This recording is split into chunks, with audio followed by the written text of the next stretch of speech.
उत्तराखंड में एक बार फिर से बड़ी तबाही किया है। उत्तराखंड के ऐतिहासिक नगर जोशीमठ पर डूबने का खतरा। 500 से ज्यादा घरों, होटलों में आ गई दरारें। बद्रीनाथ के प्रवेश द्वार से दुनिया को मिला अशुभ संकेत। 4 धामों में प्रमुख धाम बद्रीनाथ का प्रवेश द्वार कहलाता है जोशीमठ, लेकिन बद्रीनाथ के इस प्रवेश द्वार पर अब तबाही का संकट मंडरा रहा है। 500 घरों, होटलों में दरारें पड़ गई हैं, जो इस बात का सबूत है कि जोशीमठ बहुत बड़े खतरे में है। इसकी वजह क्या है? किस वजह से जोशीमठ की ऐसी गत हो गई? इस दुर्गति का जिम्मेदार कौन है? इसका जवाब है हम, यानी इंसान। घरों में आई दरारों से जोशीमठ के लोग सहमे हुए हैं। लोगों का मानना है और वैज्ञानिक भी कह चुके हैं कि जल विद्युत परियोजना के चलते जोशीमठ में भूदशाओं की मुश्किल बढ़ी है। जोशीमठ के घरों में पड़ी बड़ी बड़ी दरारें अब और ज्यादा गहरी हो गई हैं। वैज्ञानिक विशेषज्ञों की इस साल आई रिपोर्ट में यह भी माना गया है कि जोशीमठ भी जिस पहाड़ी पर बसा है वो धंस रही है। पिछले साल कुछ घरों में दरारें थी, इस साल कई घर और होटल इसकी जद में आ गए हैं। भूदशाओं से जोशीमठ के लोग भयभीत हैं। ये लोग 24 दिसंबर को पुनर्वास की मांग को लेकर सड़कों पर उतरे। सड़क जाम की, बाजार बंद रहे। घरों में दरारों के भय से कई लोगों ने अपने घर खाली कर दिए हैं और किराए पर रहने चले गए। कुछ ने रिश्तेदारों के यहाँ शरण ले ली है, जबकि बहुत से लोग अनहोनी की आशंका के बीच अपने घरों में बने हुए हैं।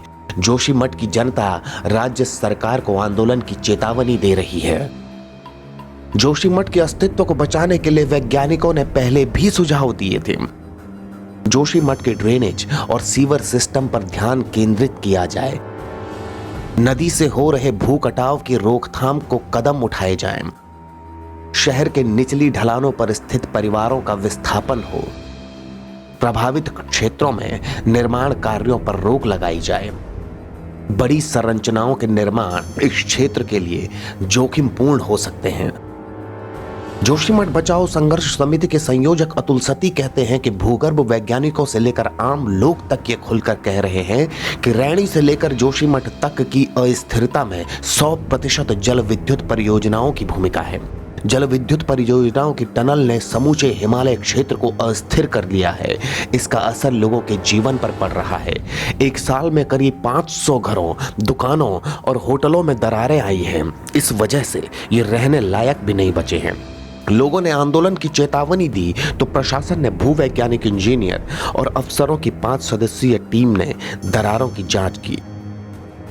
जोशीमठ के कई हिस्से मानव निर्मित और प्राकृतिक कारणों से डूब रहे हैं। भूदशाओं का कारण पेड़ों और पहाड़ों का कटान भी है। जोशीमठ के सभी वार्डों में बिना योजना के खुदाई भी की जा रही है। इसी कारण मकानों और दुकानों में दरारें आ रही हैं।